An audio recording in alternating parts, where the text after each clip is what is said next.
What's going on, guys? So in this video we're going to be fixing the hard body. Now I know there's a lot of you who don't know that the hard body's broken, but pretty much what ended up happening, I didn't post this on social media or anything. I think maybe it's Instagram, just because of the fact that I didn't think anyone would really care.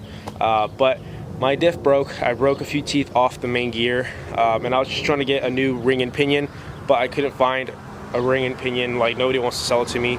And I also found out that the axle in my truck isn't the original axle, so that's why I thought it was the heavy duty axle, because it was huge.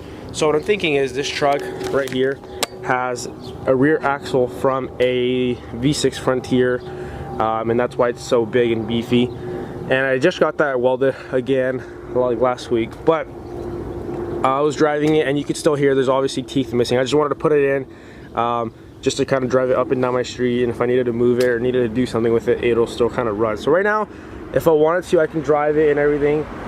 It does make a lot of noise on the diff because it's just like clacking, because there's, you know, there's teeth missing, and don't really want to drive it right now. But if I wanted to and I had to, then I could. So what I'm going to be doing today is getting a whole axle from a different truck and putting it in here. So that's what's going to be going on today. So I don't think it's going to be that hard. It should just be the 4 bolts, or I should say 8 bolts for the leaf spring, the U bolts, and then the drive shaft bolts, and I think it should just kind of slide out. Obviously you have to take the wheels off. So I'm going to go do that right now. It's early in the morning.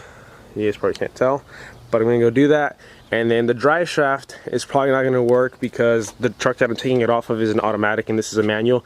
So I'm probably going to have to take that drive shaft also and then cut the drive shafts up and weld them and get them to fit and all that. But today should be a fun day. So there is a change of plans, and it looks like I'm going to be taking the truck to go get the axle. The truck's not registered, it's not insured, and the tags, you know, out. My tail lights don't work because my bed is, I was in the process of removing my bed. So yeah, wish me luck, and let's see how this goes.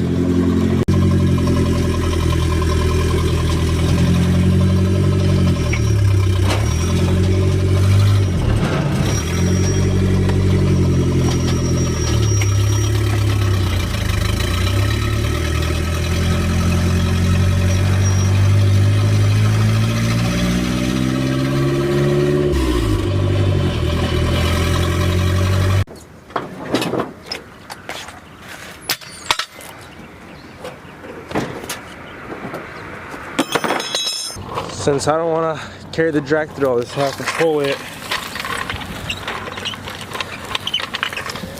Oh, a little bit more to go. The hard body's right there. So we got everything pretty much loosened. We got the U-bolts loosened. We got the brakes all off. I got the drive shaft off. You can see it right there. And then I think now what I'm struggling on, I guess, is the brake lines for the e-brake. So I think I'm just going to end up cutting them because I tried unbolting them in the front, but they're like seized on there and I can't take them off, and I don't really care about that. My truck, I took my cables off because I'm not going to be using e-brake, like a cable driven e-brake. So yeah, and then the drive shaft, I also couldn't get that out, so I'm gonna just take the axle for today, and if my drive shaft fits, then good, I'll use it, but I don't think it'll fit. So, you know, when I find out it doesn't fit, then I'll come back and grab this some other day.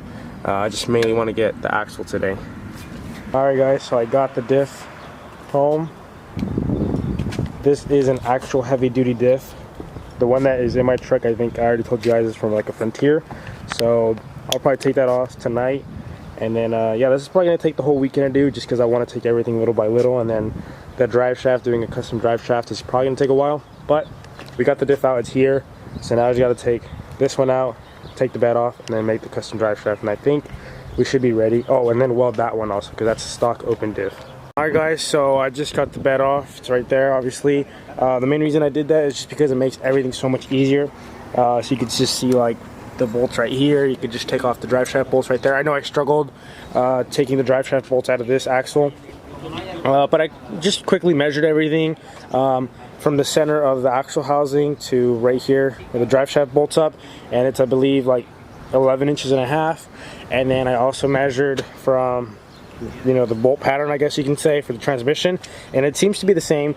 So what I'm going to do right now is pretty much tear this out. Obviously, you know, jack it up, put it on my homemade jack stands right there, my wood, and then take the wheels off and slowly take it apart, and then just swap them, and then try and hopefully see if this drive shaft will just bolt on to this axle. I know this axle bolts onto the truck perfectly fine, but I'm not too sure if it's going to bolt up to the drive shaft, but I think it should. So that's the only thing I'm concerned about right now. And then once I get it bolted up in here and all that, then I'll take the actual pumpkin out and then go get it welded. And I know there's a lot of you who are going to say, oh, like, don't reuse your U-bolts and all that. I'm probably not going to be running U-bolts for that much longer, so I'm just going to reuse them just for now. Yesterday we got the axle in and I forgot to record, but right now what we're doing is just kind of putting the wheel on, and then we're tightening this U-bolt right here just to get everything kind of tight on there. We already got the drive shaft bolts tightened. I'm just going to drive it like this up and down my street just to make sure that this axle works. The truck that I took it off of, it ran fine and everything, but then the motor got rod knocked, so then, you know, I'm pretty sure the axle still works, but I just want to make sure 100% that it still works. So that's why I'm just going to go up and down the street without a bed, without any lights, without anything, with all my brake lines hanging and everything, because you guys know I have separate brake lines to my different, you know, you guys already know about all that. But yeah, I'm just going to go up and down the street, make sure it works, and then come bring it back in, take the diff out, and then take it to get it welded. Probably not today, but some other day, or either weld it myself.